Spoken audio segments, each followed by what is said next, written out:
Igreja Evangélica Cristo é Vida, a sua cidade refúgio. Então vamos à palavra, vamos abrir o santo livro, na Epístola de Paulo aos Romanos, capítulo 7, versículo 21 em diante. E o tema da mensagem dessa noite é o mal que não se percebe. O mal que não se percebe. Será que é o diabo? Espírito a gente não vê, não, é outra coisa. Encontraram? Romanos capítulo 7, versículo 21. Diz assim: então, ao querer fazer o bem, encontro a lei de que o mal reside em mim. Porque no tocante ao homem interior, tenho prazer na lei de Deus, mas vejo nos meus membros outra lei que, guerreando contra a lei da minha mente, me faz prisioneiro da lei do pecado que está nos meus membros. Desventurado homem que sou, quem me livrará do corpo desta morte? Graças a Deus por Jesus Cristo, nosso Senhor. De maneira que eu de mim mesmo com a mente sou escravo da lei de Deus, mas segundo a carne, da lei do pecado. Vamos orar ao nosso Deus para a gente entender isso aí que Paulo falou. Vamos orar. Às vezes calo para ouvir a voz de Deus, então medito para ouvir a sua voz. Quão sutileza tocas no meu coração, e grande paz passo a sentir. Sinto emoção, ouvir tua voz quando me exortas, se é preciso. Ouvir tua voz quando me diz que sou contigo. Ouvir tua voz quando me ensinas o que preciso, me faz sentir cada vez mais que sou teu filho.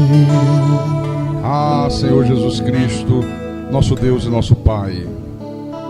E agora chegou aquele momento de nós ouvirmos a tua voz, de nós sermos ensinados pelo teu Santo Espírito, de nós aprendermos de Deus, de nós mergulharmos nas águas profundas do conhecimento sagrado. Fala a tua igreja, fala ao teu povo, fala aos teus escolhidos, aos teus pequeninos, as ovelhas do teu rebanho, o teu povo, a nação santa, o sacerdócio real, aqueles por quem o Senhor morreu na cruz. Usa-me como teu servo, como teu pastor, dá-me a capacidade para eu poder explanar essa palavra de graça, mas explaná-la com verdade, como o Senhor quer que ela seja pregada. Porque a minha suficiência, ela vem de Ti, ela vem do Senhor, o Deus Santo, o Deus Justo, o Deus Todo-Poderoso. Eu te peço isso, meu Pai, em nome de Jesus, em nome do Senhor, e que todos que creem digam amém e amém. Diga graças a Deus. Muita gente, quando lê esse texto, Eu já ouvi pastores dizendo assim, você vê? O próprio apóstolo Paulo está dizendo aqui que ora ele quer fazer o bem, não consegue fazer o bem, mas o mal que ele não quer fazer, ele acaba fazendo. Você vê, o maior dos apóstolos. Não tem nada disso aqui. Paulo não está falando dele. Paulo está falando aqui de um conflito terrível, de uma batalha terrível que acontece na vida de todas as pessoas que estão ainda nesse mundo mortas em delitos e pecados. E que acontece também com muita gente que está frequentando uma igreja, mas que não tem o conhecimento de Deus. Olha o problema que é isso aqui. É por isso que muitas das vezes você não vê diferença entre aqueles que estão dentro de uma igreja e aqueles que estão fora da igreja. Por quê? Porque tanto os que estão dentro da igreja quanto os que estão fora da igreja têm as mesmas atitudes erradas, têm os mesmos pensamentos errados, têm as mesmas decisões erradas. Às vezes, a única diferença é que uns estão dentro de um templo, os outros estão fora do templo. Às vezes, a única diferença que você consegue ver é que uns têm Bíblia, outros não têm Bíblia. Mas eles são absolutamente iguais nas atitudes, nos pensamentos, né? Nas decisões. Todo mundo erra, tanto quem está dentro como quem está fora. Você já ouviu pessoas dizer isso? Fulano vive dentro da igreja, olha quanta coisa errada ele faz. Olha, esse aqui não vive, também faz a mesma coisa errada. O que adianta estar dentro da igreja? Já ouviu isso? Qual é a explicação para isso, hein, irmãos? A explicação é que aconteceu uma verdadeira tragédia com o homem que Deus criou, a sua imagem, a sua semelhança. O homem que Deus criou como um ser espiritual, ele foi vítima de uma verdadeira catástrofe. O homem desobedeceu a Deus, e essa desobediência a Deus provocou a sua morte física e a sua morte espiritual.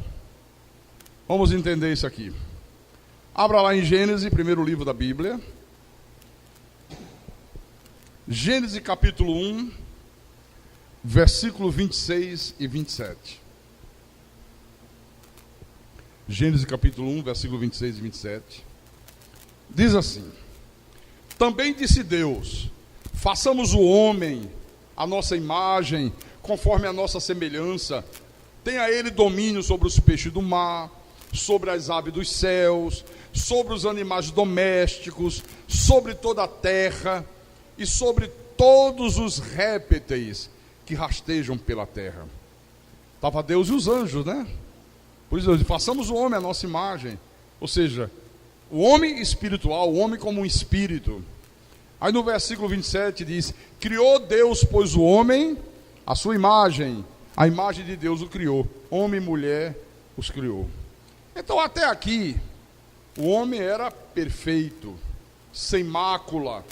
Agora, no capítulo 2 de Gênesis, versículo 15, continua a história que diz assim: tomou, pois, o Senhor Deus ao homem. Agora o homem já estava num corpo de carne, né? Deus já tinha feito o primeiro homem do pó da terra, Adão, já tinha colocado nele o espírito. Agora o homem já estava existindo na terra numa forma humana, né? E aí Deus colocou o homem, pegou o homem e o colocou no jardim do Éden para o cultivar e o guardar. E o Senhor lhe deu esta ordem: de toda a árvore do jardim comerás livremente, mas da árvore do conhecimento do bem e do mal não comerás, porque no dia que dela comeres, certamente morrerás. Todos nós conhecemos a história. A serpente foi lá, seduziu Eva, seduziu Adão, o homem desobedeceu, o homem morreu. O que é esta morte aqui? A morte espiritual, o que é ela aqui? É a separação de Deus. O homem se apartou de Deus. Essa morte espiritual, meus irmãos, é a cegueira espiritual, é a perda do bom senso para saber decidir entre o que é certo, entre o que é errado. Por isso que a partir desse episódio aqui, todo filho de Deus, quando nasce neste mundo, num corpo de carne, ele já nasce morto em delitos e pecados. E aí é uma tragédia. Essa morte espiritual causou uma verdadeira tragédia. Veja o que é que o apóstolo Paulo diz sobre isso. Em Romanos capítulo 3, versículo 10 em diante, Paulo explica qual é a condição do homem enquanto ele está morto em delitos e pecados. Isso acontece com todos, viu? Então ele diz assim: como está escrito, não há justo, nenhum sequer, não há quem entenda, não há quem busque a Deus, todos se extraviaram, a uma se fizeram inúteis, não há quem faça o bem, não há nenhum sequer. A garganta deles é sepulcro aberto, com a língua urdem engano, veneno de víbora está nos seus lábios. A boca, ele as tem cheias de maldição e de amargura. São os seus pés velozes para derramar sangue. Nos seus caminhos, a destruição e miséria. Desconheceram o caminho da paz. Não há temor de Deus diante dos seus olhos. Nesse texto que nós abrimos aqui a mensagem, o apóstolo São Paulo, ele lança uma luz sobre aquilo que acontece com todo ser humano que está morto em delírio e pecado. Que está nessa condição aqui, ó. Paulo diz que isto foi uma condição imposta na vida do homem pelo pecado. E o que é que ele diz? Ele diz assim: quando eu quero fazer o bem, o mal está junto de mim. Ele disse: olha, eu tenho prazer na lei, mas vejo outra lei que atua em mim, de forma que o bem que eu quero fazer, não faço. O mal que eu não quero fazer, eu faço. Mas não está falando dele. Ele está falando desse conflito que acontece na vida de toda pessoa que está morta em delitos e pecado.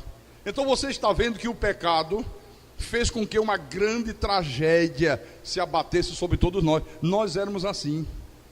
Quer dizer, essa tragédia, ela fez com que o homem, o Filho de Deus, perdesse o controle da sua vida, perdesse o controle sobre as suas decisões, de modo que nós nos tornamos absolutamente suscetíveis ao engano. E é por isso aqui, olha, que nós passamos a ser enganados, irmão, por uma série de fatores que nós não podemos controlar.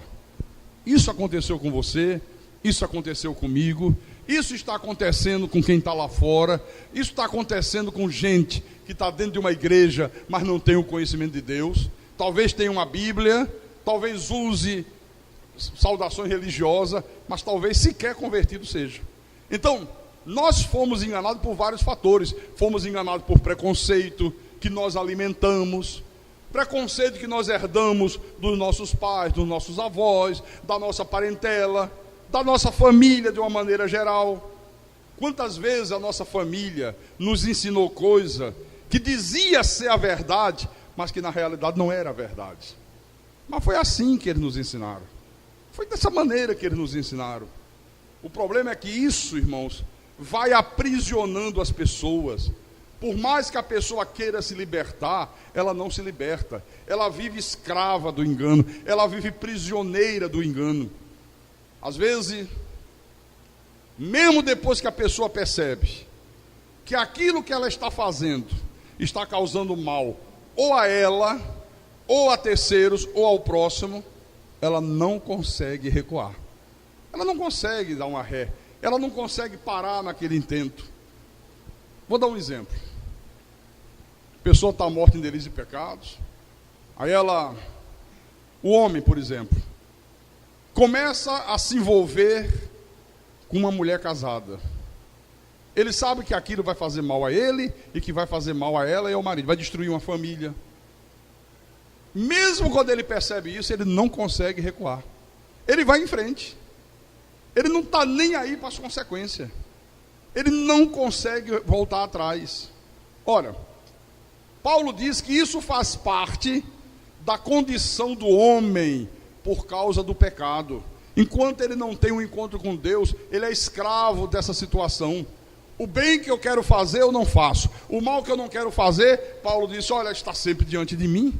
Olha, está sempre diante da pessoa principalmente porque nem sempre ela consegue perceber o mal. E aqui é que está o X da questão. O mal está diante da pessoa e ela não consegue perceber o mal. Pastor, como assim? Explica melhor essa história aí. Por exemplo, vou dar meu exemplo. Antes de eu me converter, ou antes de você se converter, olha, eu não conseguia perceber que a embriaguez era um mal. Eu bebia. Podia falar o que falasse. Eu dizia, não mexo com ninguém, não prejudico ninguém, faço mal a mim mesmo. Não é assim? Não faço mal a ninguém. E se mal eu estiver fazendo, estou fazendo a mim. Então não reclame. Eu não conseguia perceber que cigarro era um mal, que mentir era um mal. Eu não conseguia perceber, por exemplo, que viver nas noitadas, nas madrugadas, era um mal.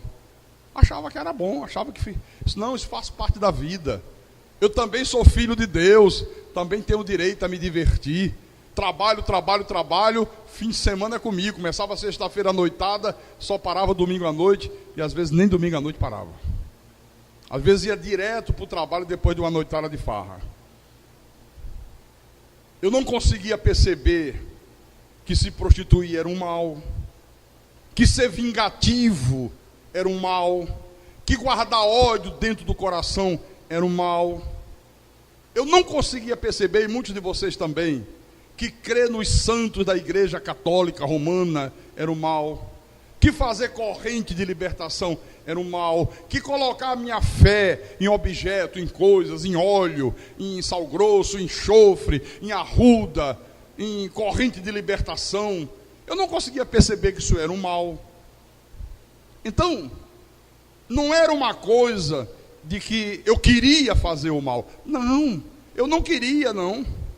Mas o mal estava sempre diante de mim e eu não percebia.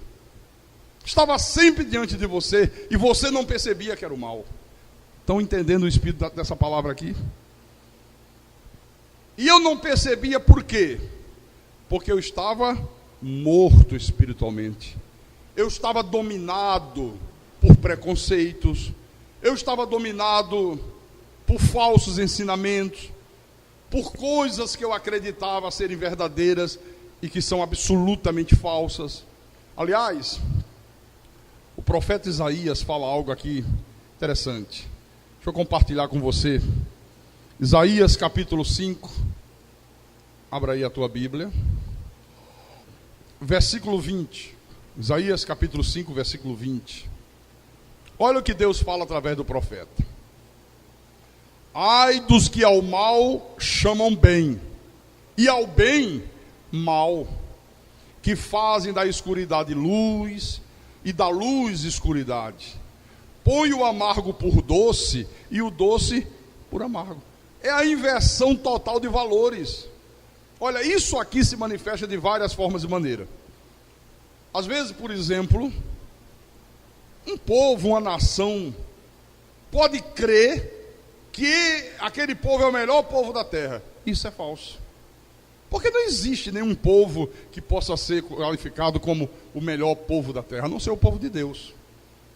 Uma nação, um povo, ele pode crer que todos os atos que eles praticam foram atos para garantir a liberdade, para garantir a democracia. Isso é falso. Às vezes, na verdade, aqueles atos que eles praticaram podem ter sido apenas para garantir os seus próprios interesses. Vou dar um exemplo.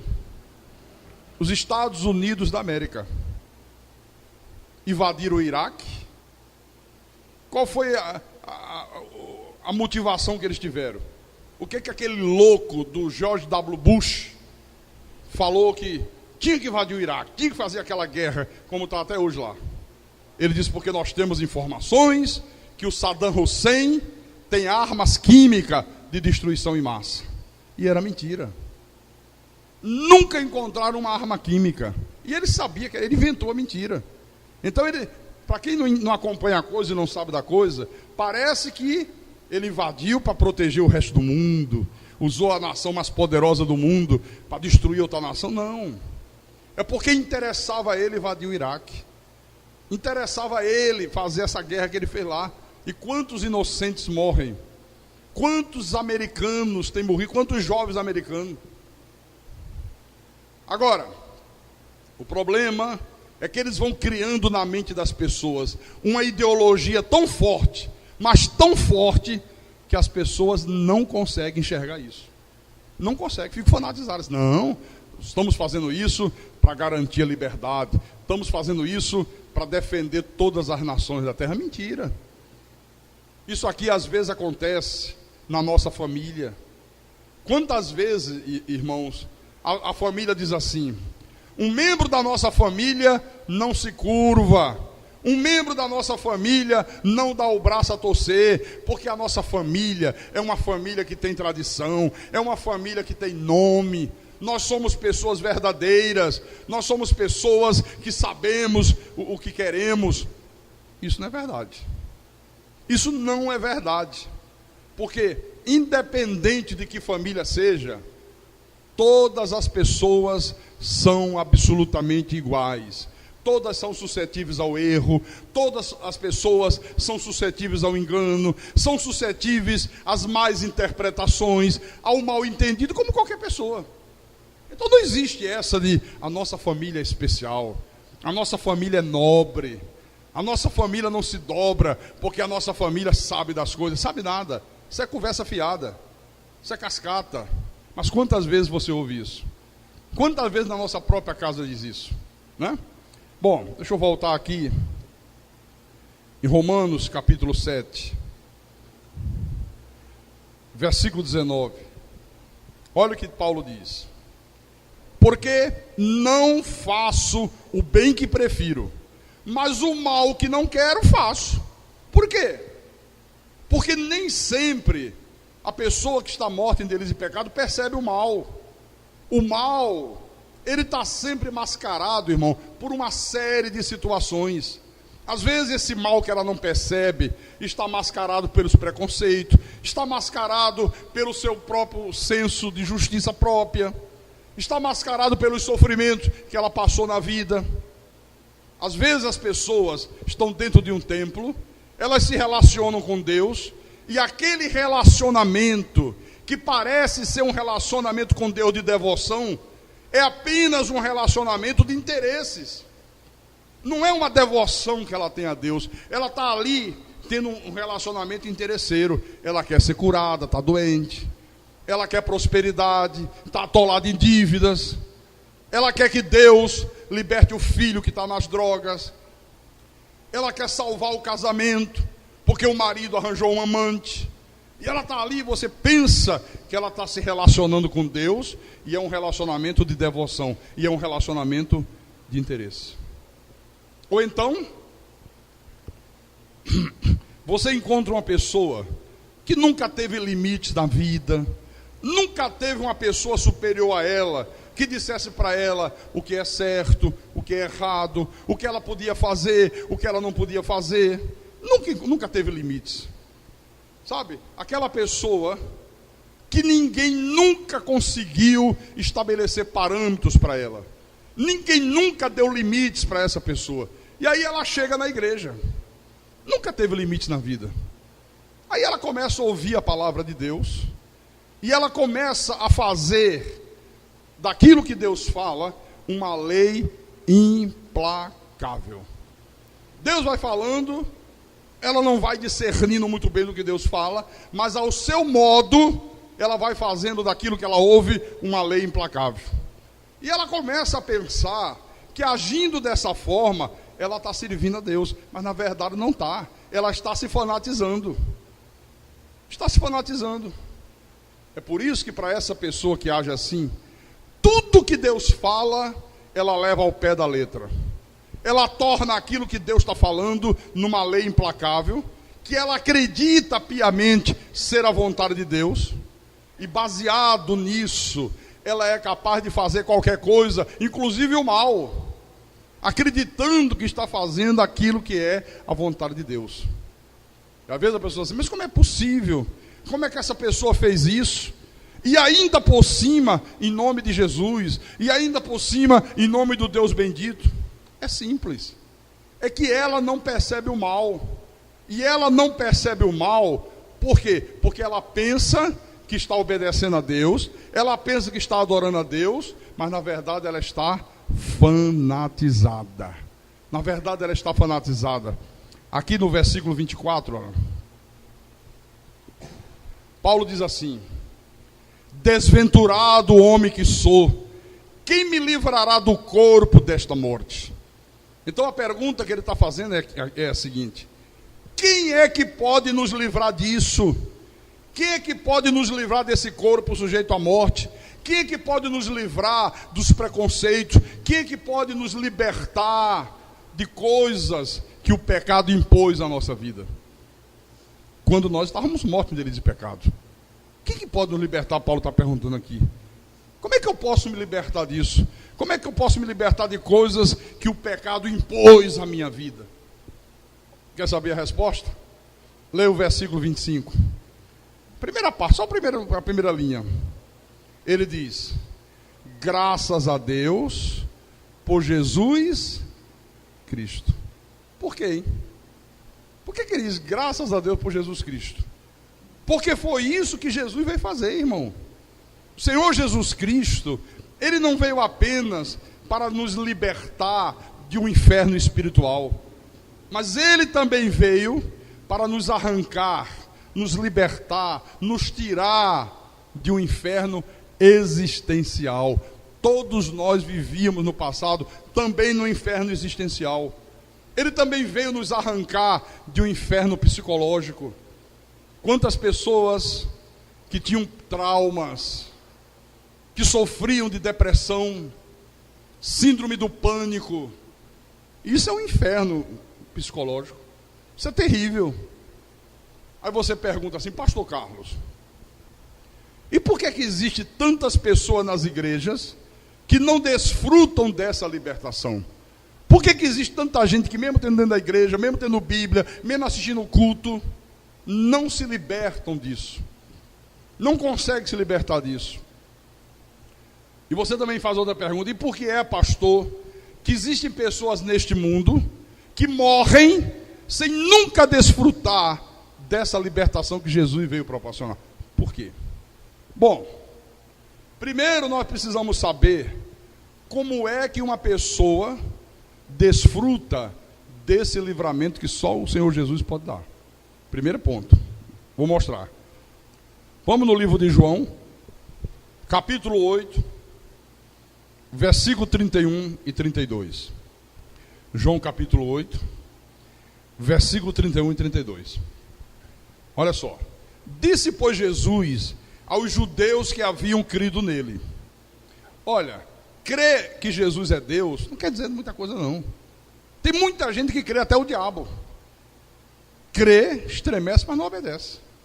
Então, Jesus disse aos judeus que haviam crido nele, que creram que ele era o Messias, que creram que ele era o Salvador. Aí o que é que ele disse? Se vós permanecerdes na minha palavra, sois verdadeiramente meus discípulos. Quer dizer que o fato de eu crer que Jesus é Deus não me torna discípulo dele. Está entendendo a coisa? O que a gente vê aí as pessoas? O importante é que eu creio em Jesus. Não conhece a palavra, não obedece a palavra, não tem conhecimento de nada. Não, eu creio em Jesus. O diabo também crê em Jesus. Grande coisa. Qual é a vantagem de você crer? Né? Então, e conhecereis a verdade, e a verdade vos libertará. Ora, o que significa se vós permanecerdes nas minhas palavras? Será que isso aqui significa a pessoa decorar a Bíblia inteira? Será que isso aqui significa que nós devemos nos saudar com expressões religiosas, com salmos? Será que é isso? Será que isso é que é permanecer nas palavras do Senhor? Não, claro, é evidente que não, é óbvio que não. A coisa é muito mais profunda. Olha, isso aqui acontece. Eu permaneço nas palavras dele quando muda a minha maneira de pensar, muda a minha maneira de proceder, muda a minha forma de ver o mundo, de enxergar o mundo. Muda a nossa maneira de negociar, a nossa forma de fazer amizades, a nossa maneira de viver nesse mundo. Aí, você está permanecendo nas palavras dele. Quantas vezes a pessoa está dentro da igreja, ouve a palavra, tem Bíblia, faz seminário, participa de 500 mil cultos e não muda nada.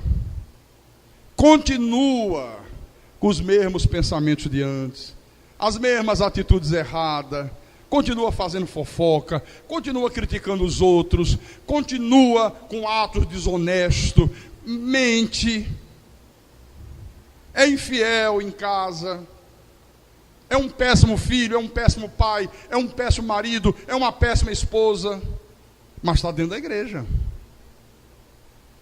Então o Senhor está olhando e está dizendo, esse aí não é meu discípulo, não permanece nas minhas palavras, nada mudou. As atitudes dele são contrárias à minha palavra. Tudo que ele faz é contrário a mim. É isso aqui, ó. Pastor, e por que muda, pastor? Por que há essa mudança aqui? Porque a nossa vida passa toda ela a ser direcionada pela palavra de Deus. Por isso que muda. Quem passa a me dirigir, quem passa a me direcionar, não são mais os conceitos desse mundo, não são os conceitos da sociedade, não são os conceitos de psicólogo de televisão, não são os meus próprios conceitos. O que passa a me dirigir, o que passa a me direcionar, são os conceitos de Deus. Por isso que muda. Por isso que há uma mudança. Pessoas assim, poxa, quem te viu e quem te vê, hein? Poxa, mas você antes não pensava dessa maneira? Pensava. Por que agora você pensa diferente? Porque agora os meus conceitos são os conceitos de Deus. Poxa, mas antes você era tão fofoqueiro, agora você não quer mais saber de falar da vida de ninguém, é verdade. Por quê? Porque eu sou direcionado pela palavra de Deus. Eu não fico procurando encontrar erro nos outros. Você já viu que tem gente que é especialista em procurar erro nos outros? Não tem gente que é assim, inclusive dentro das igrejas? E para procurar erro no pastor, então é uma bênção. Tem gente que só falta trazer um binóculo. Binóculo não, binóculo é fraco. Uma coisa mais potente aí, Érico, como é que chama? Telescópio, sei lá. Um microscópio, né? Aí mira para o pastor assim e faz assim. Deixa eu ver se eu encontro um defeito nele. Eu quero encontrar um defeito nele. Não. Quando você se converte, você não fica procurando defeitos. Você fica vendo virtudes. Porque defeito todos nós temos. Mas às vezes a pessoa tem 99% de virtudes, 1% de defeito. O cara fica atrás do 1% de defeito. E quando ele enxerga 1%, ó, ele quer acabar com a tua vida toda.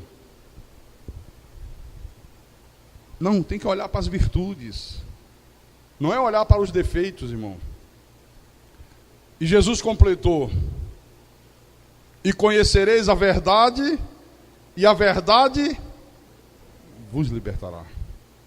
Então, respondendo à primeira pergunta, existe muita gente dentro das igrejas que não desfrutam dessa libertação porque não conhece a verdade, não nasceram de novo, não têm o conhecimento de Deus. Está dentro da igreja, vem no culto, tem uma Bíblia, às vezes fez seminário, mas aprendeu a letra, não o espírito da letra. Às vezes conhece tudo da graça de Deus, mas conhece apenas intelectualmente. A palavra entrou aqui na cabeça, é inteligente, prestou atenção, entendeu. Mas a palavra não desceu para o coração. Se a palavra ficar só aqui, ó, não descer para aqui, continua tudo como dantes no quartel de Abrantes. Não tem um ditado que diz isso? Continua a mesma coisa, não muda nada, não há mudança, não há novo nascimento, sabe? Não há transformação, não há regeneração. É aquela pessoa que diz assim: olha, fulano agora está na igreja. Se você vê como ele mudou, antes ele bebia segunda, terça, quarta, quinta, sexta, sábado, domingo. Agora ele só bebe segunda, quarta, sexta e domingo. Oh, que mudança, hein? Profundo. Olha, fulano está na igreja, mudou muito. Antes ele fumava 2 carteiras de cigarro por dia. Agora está fumando 1,5. Olha, está na igreja, você precisa ver que bênção. Antes ele batia na mulher dele todo dia. Agora só bate dia sim, dia não. E diz que mudou. Já ouviu essas histórias assim? Não, tem mudado muito, tem mudado muito. Olha, antes era um ladrãozinho fino. Agora ele rouba menos. Agora está roubando um pouquinho menos, sabe? Puxa, meu Deus do céu. É por isso que você vê pessoas dentro da igreja. E às vezes as pessoas dizem: mas como é que pode? Dentro da igreja fazendo isso. Dentro da igreja com esse tipo de comportamento. Dentro da igreja falando mal da vida de um, falando mal da vida de outro, falando mal do pastor. Tem gente que fala mal da sua própria sombra. Até dele ele fala mal. Tem uma língua que vai dar um trabalho à família danado. E despesa. Quando morrer. Porque vai ser despesa dobrada. 2 caixões. Um para o corpo, outro para a língua. 2 caixões. Um para botar o corpo, outro a língua. É tão grande que é. Bota a língua ali no caixão. É por que isso, hein? Porque a pessoa não se converteu. Não tem conhecimento de Deus. Pastor, e por que há pessoas neste mundo que nunca vão desfrutar dessa libertação? Porque não são de Deus, irmão. Porque são vasos de desonra. São anjos decaídos que assumiram um corpo de carne. Deus soberanamente permitiu, decretou que eles assumissem um corpo de carne, mas o destino deles já está traçado. Já está decretado. Qual é o destino deles? O inferno. Aliás, Paulo fala sobre isso. Romanos capítulo 9. Romanos 9, versículo 22. Vamos ler o 21. Ou não tem o oleiro direito sobre a massa, para do mesmo barro, do mesmo ventre, fazer um vaso para honra e outro para desonra? Tem ou não tem? Tem. Ele é Deus. Aí Paulo diz no versículo 22. Que diremos, pois, se Deus, querendo mostrar a sua ira e dar a conhecer o seu poder, suportou com muita longanimidade os vasos de ira preparados para perdição? Você já ouviu pessoas dizer assim: por que Deus não acaba com essa raça de uma vez? Tem gente nesse mundo que não presta. Por que Deus não acaba com os maus? Já ouviu gente com essa proposta? Está aqui, ó. Deus suporta os filhos do diabo, os vasos de ira preparados para a perdição, com muita longanimidade, para mostrar a sua ira e dar a conhecer o seu poder. Como é que ele mostra a sua ira? Não permitindo que ele se converta. Pode ouvir pregação, pode pegar a Bíblia, picar em pedacinho, botar no liquidificador com leite, botar mamão, banana, misturar, fazer um suco de Bíblia e mandar beber, não vai adiantar. Pode mandar fazer uma operação no cérebro, rachar o cérebro, empurra a Bíblia lá dentro, implanta uma Bíblia, não adianta. E como é que ele dá a conhecer o seu poder? Quando ele voltar, ele dirá: agora vocês vão ver que eu sou Deus. Apartai-vos de mim, maldito, para o fogo eterno, rápido! E vão ser lançados no inferno. E ele vai dizer: você está vendo como eu sou o Todo-Poderoso? Vocês pensaram que tinham destruído os meus filhos? Vocês pensavam que induzindo eles ao erro, vocês tinham lançado eles no inferno? Não pode. Filho meu não vai para o inferno. Agora todos vocês irão. Aí ele mostra que ele é o Deus Todo-Poderoso. No versículo 23, Paulo prossegue: a fim de que também desse a conhecer as riquezas da sua glória em vasos de misericórdia, que para a glória preparou de antemão, Olha, Deus preparou os vasos de misericórdia, que somos nós, de antemão, desde antes da fundação do mundo. Ele diz, os quais somos nós, a quem também chamou, é Deus que chama, não é o homem que vem, não só dentre os judeus, mas também dentre os gentios. Puxa, pastor, mas eu conheço gente, pastor, que está nessa condição aí que o senhor falou. Às vezes está dentro da igreja, mas o comportamento é todo contrário a Deus. Só Deus, pastor, só Deus não. Não, tem coisa que não é Deus que faz não, querido. Deus nos chama, Deus nos dá vida, ilumina os nossos olhos, faz com que a gente conheça a verdade.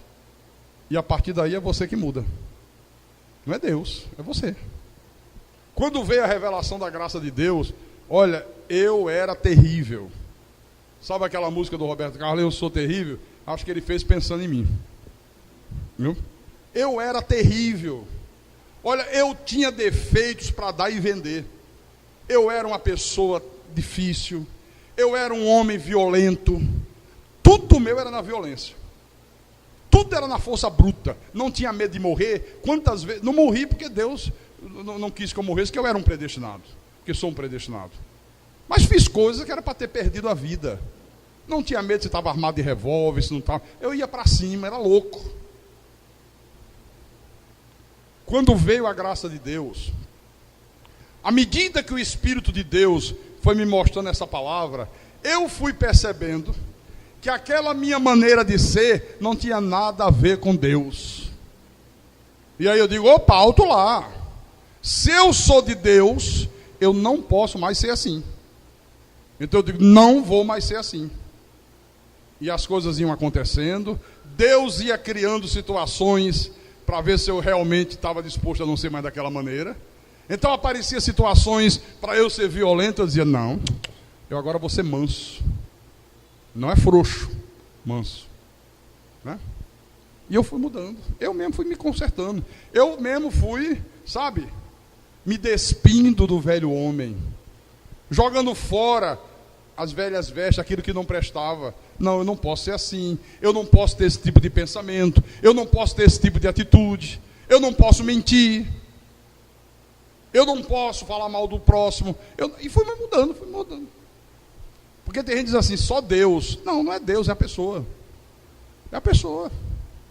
Não está na igreja? Não ouve a palavra? Ainda quer que Deus faça o quê? Não é ela que tem que fazer. Senão daqui a pouco a gente vai dizer assim, ó, tem um irmão aí, pastor, que não escova os dentes. A gente chega perto, aquele bafo de carniça, que dá vontade de a gente sair correndo até o Castelão. Só Deus, né? Só Deus não, é Ele. Ele é que tem que cair na real e dizer, puxa vida, eu sou um porquinho, né? Eu sou um imundo. Não pode ser dessa maneira, eu tenho que ter higiene, eu tenho que escovar os dentes toda de manhã, depois das refeições, quando eu vou dormir, eu tenho que ter higiene. Não é Deus que vai fazer isso, é a pessoa que vai fazer isso. É a pessoa que vai fazer isso. Então, eles jamais compreenderão a palavra de Deus, porque são do diabo. Você sabe o que é uma pessoa ouvir e não compreender? E não haver mudanças? Pastor, mas isso está na Bíblia? Está. Tudo que eu falo aqui está na Bíblia. João capítulo 8. João capítulo 8, versículo 43. Isso aqui foi no ministério terreno de Jesus, mas isso aqui acontece hoje também, viu? Então Jesus disse assim para um grupo de judeus que ouvia, e não adiantava ouvir. Não adiantava ouvir. Aí ele perguntou, qual a razão porque não compreendeis a minha linguagem? Por que vocês não compreendem o que eu falo?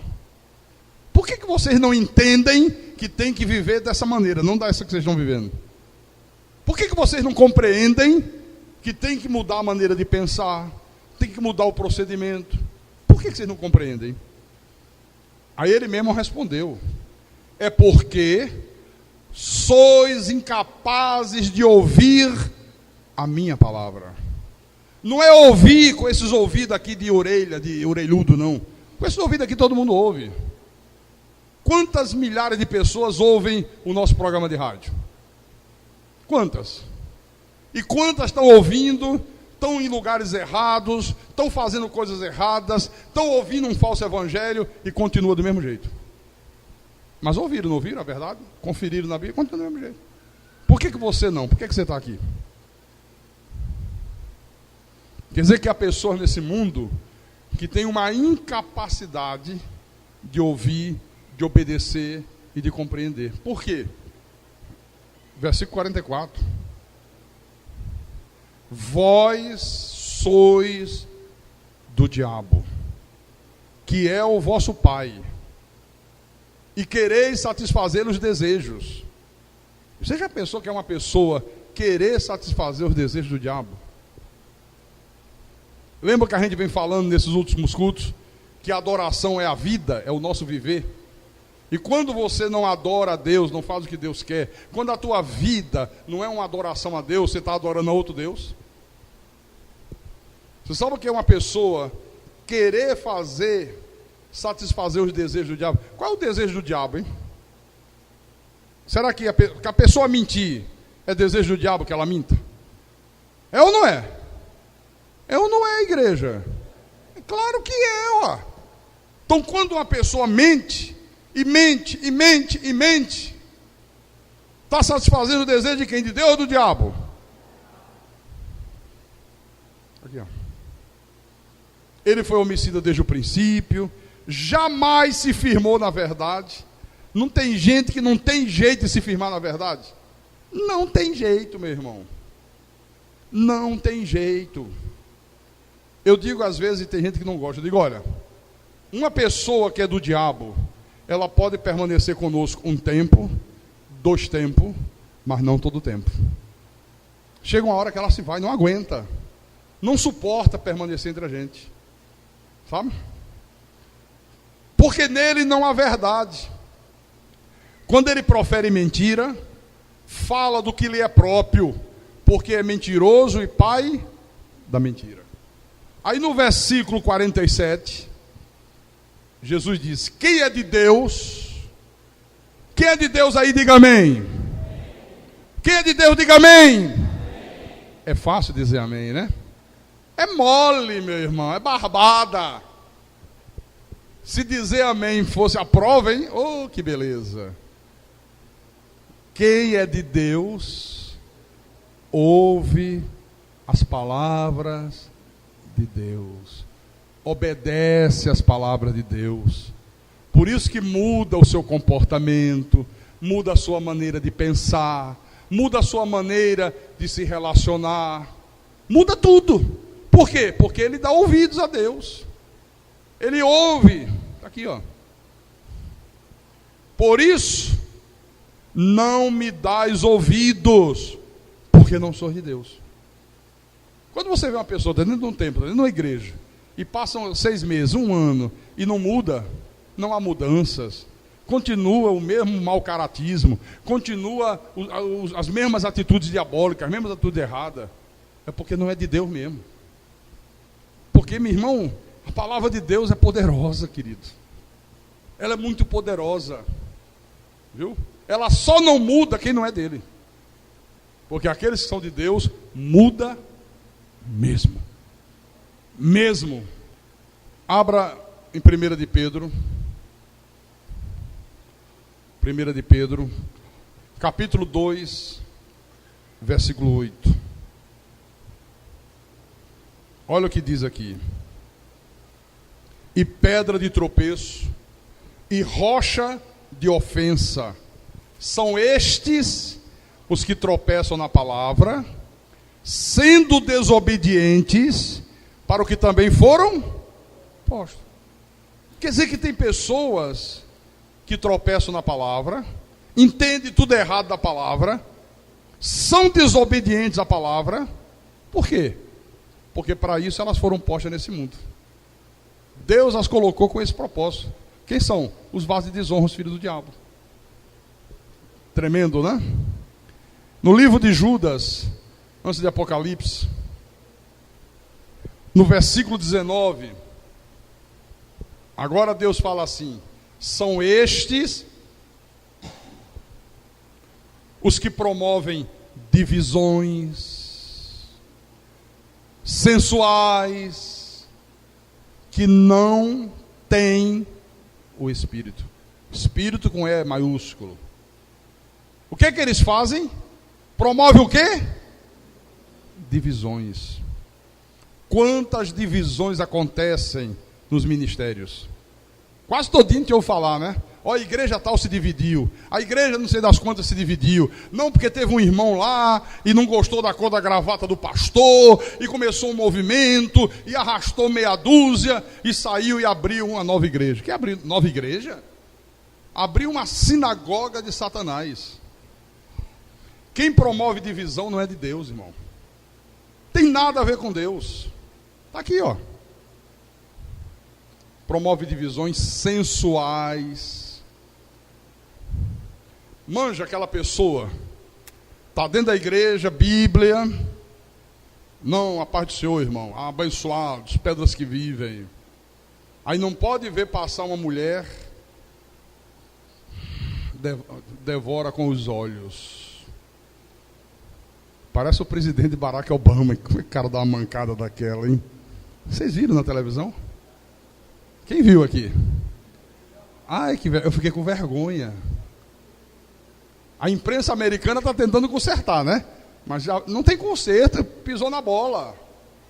Mas pisou mesmo. Viu? Apresentaram um vídeo lá, ele ajudando a mulher a descer. Não, ele estava olhando para trás. Mentira, não. O filme mostra que não era isso. Poxa, como é que o cara dá uma mancada daquela? Sabendo que as câmeras estão tudo ali em cima, todo mundo filmando. Aí sobe uma brasileira, parece com 20 anos, 22 anos, né? 17 anos? É, rapaz. Quando tiver 25, hein? Se com 17 anos causou esse problema, com 25. Eu não me lembro de onde ela era. Uma moça, uma morena bonita, sabe? Corpo bonito. E tinha uma partezinha dela lá que chamava muita atenção. E ela com um vestido bem colado no corpo. Aí está lá o chefe das nações, das maiores nações do mundo. E ela entra fazer alguma coisa lá. Ela fazia parte cerimonial. E quando ela passa com aquele vestido colado, aí ele faz...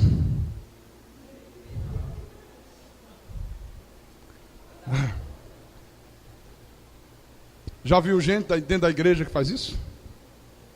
Já viu? Como eu observo isso, sabia? Mas como eu observo. Às vezes me faço de bobo, sabe? Como eu já peguei gente assim, vamos ali, sai comigo no carro e eu fico observando. Não pode ver um rabo de saia na rua, fica assim, ó.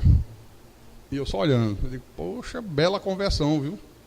Menino, como tu está convertido, ao contrário. Às vezes a mulher. Às vezes não é só o homem, não, é a mulher também. Tem mulher que não pode ver um homem, fica devorando o homem com os olhos. E se o homem é casado, aí é que ela sente apetite mesmo, meu irmão. Aí é que ela quer conquistar aquele homem casado. Né? Está aqui, ó. Promovem divisões sensuais, pecadores incorrigíveis, que não têm o Espírito. Não tem o Espírito. Viu? Pastor, quer dizer que é pecado olhar para uma mulher bonita? É pecado olhar para um homem bonito? Não, não é pecado. Desde que você olhe com bons olhos. Às vezes passa a mulher, poxa, que moça linda. Às vezes eu falo para minha esposa, olha que moça bonita. Bonita mesmo, aquela coisa que chama atenção, né? Mas como você admira qualquer coisa bela. Sem malícia, sem sensualidade, sabe? Sem nada. Olha que rapaz lindo. Quantas vezes eu digo, olha que homem bonito esse cara aí. Caramba, que rapaz bonito, meu irmão. Parece eu quando eu tinha 18 anos. Isso aí é brincadeira, viu, irmão? Então, meus irmãos, o Senhor Jesus Cristo, Ele também veio para nos dar um novo parâmetro de vida, um novo modelo. Ele também veio para nos dar novos objetivos, novos conhecimentos, que venha proporcionar que a gente possa enxergar toda a loucura que está em nosso redor no mundo hoje. Se você não tiver o parâmetro de Jesus, se você não tiver os objetivos do Senhor Jesus Cristo, se você não vê Jesus como modelo, você não enxerga toda a loucura que está em tua volta. Nós vivemos cercados de gente louca, ou não vivemos? O mundo é uma verdadeira loucura. E por tudo isso é que o apóstolo Paulo diz: graças a Deus por Jesus Cristo. Ele está dizendo, ele nos libertou disso, nós saímos disso por causa dele. Ele nos tirou desse estado miserável de vida. Amém, irmãos? Quem tem ouvidos, que ouça o que o Espírito falou à igreja nessa noite. A honra e a glória, o louvor e a adoração seja dada a Ele.